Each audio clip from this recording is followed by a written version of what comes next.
Assalamualaikum warahmatullahi wabarakatuh. Perkenalkan, kami dari kelompok 2 akan menjelaskan sejarah di balik rumah pengasingan Bung Karno. Perkenalkan, nama saya Muhammad Rizky Al-Farabi dengan NPM C1B025044. Perkenalkan, saya Bunga Prianjani dengan NPM C1B025028. Perkenalkan, saya Rafael Fitri Chandra dengan NPM C1B025083. Perkenalkan, nama saya Sasa Ramadia dengan NPM C1B025104. Perkenalkan, saya Putri Ramastasya NPM C1B025193. Perkenalkan, saya Anissa Dwiapriani dengan NPM C1B025139. Perkenalkan, saya Aisyah Limau Fitri dengan NPM C1B025181. Kenalkan, saya Muhammad Aska Fadila dengan NPM C1B021170. Baiklah, itu dia dari anggota kelompok 2. Selamat menyaksikan.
Saya berdiri di depan rumah kediaman Soekarno, sebuah monumen hidup sejarah Indonesia. Presiden pertama kita, Insinyur Soekarno, pernah diasingkan di sini, tepatnya di tahun 1938 hingga 1942. Bayangkan, sebuah masa pengasingan yang dimaksudkan oleh kolonial untuk memecah belah semangat persatuan, ironisnya justru menjadi titik temu persatuan di Bengkulu.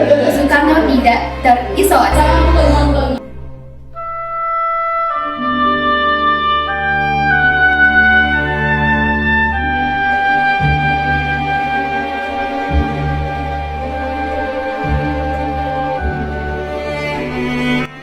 Beliau justru berinteraksi langsung dengan masyarakat Bengkulu, para tokoh agama, dan pemuda. Melalui pertemuan-pertemuan itu, beliau menyambut aspirasi dan menyebarkan kembali kobaran semangat kebangsaan yang melampaui sekat-sekat sekutu.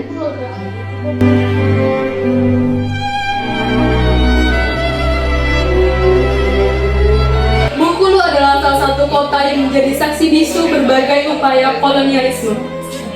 Namun, semangat rakyat Bengkulu yang majemuk justru menunjukkan resistensi yang kuat. Masyarakat dari latar belakang suku dan budaya yang berbeda bersatu demi mewujudkan cita-cita, yaitu mengakhiri penjajahan.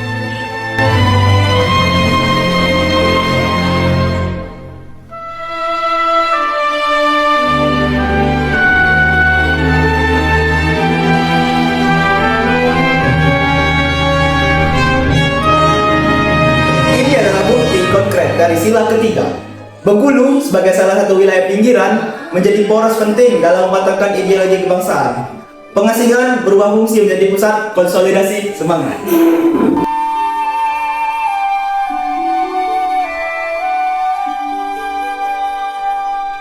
Dan di pusat konsolidasi semangat inilah lahir kisah yang menghasilkan simbol persatuan paling otentik bangsa kita, yaitu pertemuan Bung Karno dengan Fatmawati.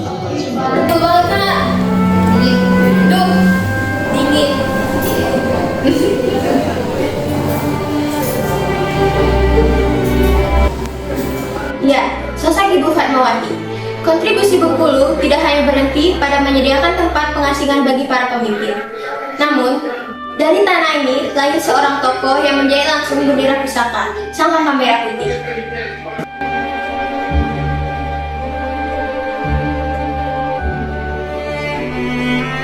Bendera yang dijahit oleh tangan seorang putri daerah yang kemudian dikibarkan pada proklamasi kemerdekaan, interaksi antara pemimpin nasional dan rakyat daerah menghasilkan ikon persatuan abadi.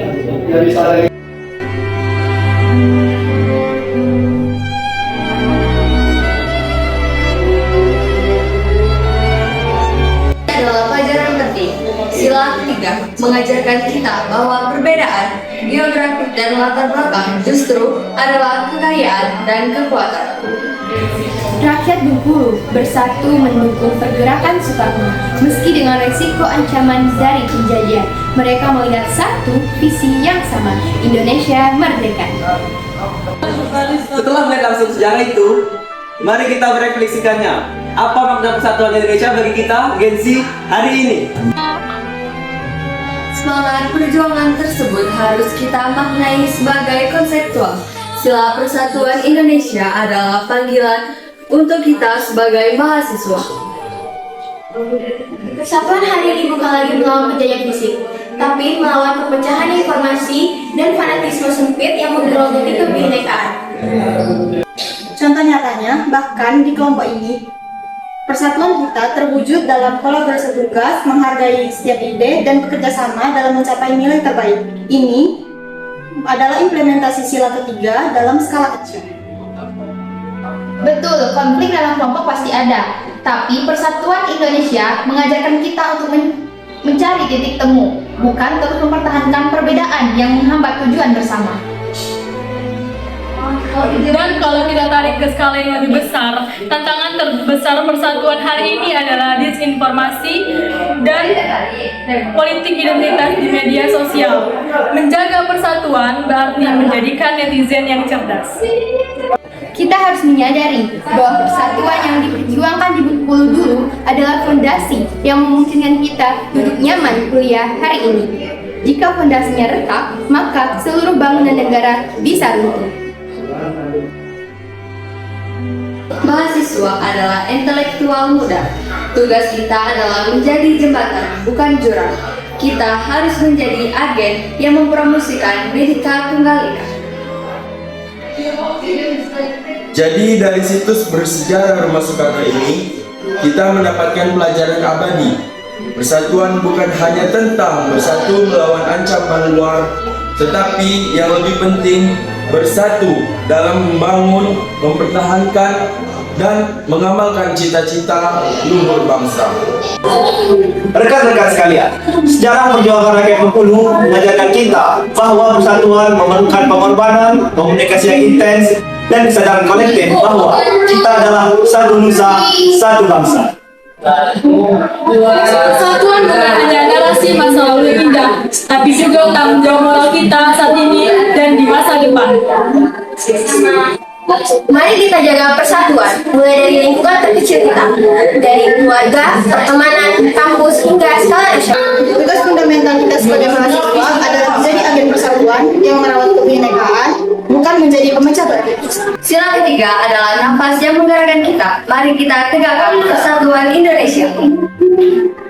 Demikianlah video penelusuran mendalam dan reflektif dari kelompok 2. Semoga penelusuran ini bermanfaat dan memberikan inspirasi betapa pentingnya semangat Bhinneka Tunggal Ika dalam kehidupan berbangsa dan bernegara. Terima kasih banyak atas waktu dan perhatiannya. Video ini dibuat untuk memenuhi tugas mata kuliah Pancasila yang kami mau persembahkan untuk Ibu dosen Susi Ramadhani. Sekian dari kami. Wassalamualaikum warahmatullahi wabarakatuh. Waalaikumsalam.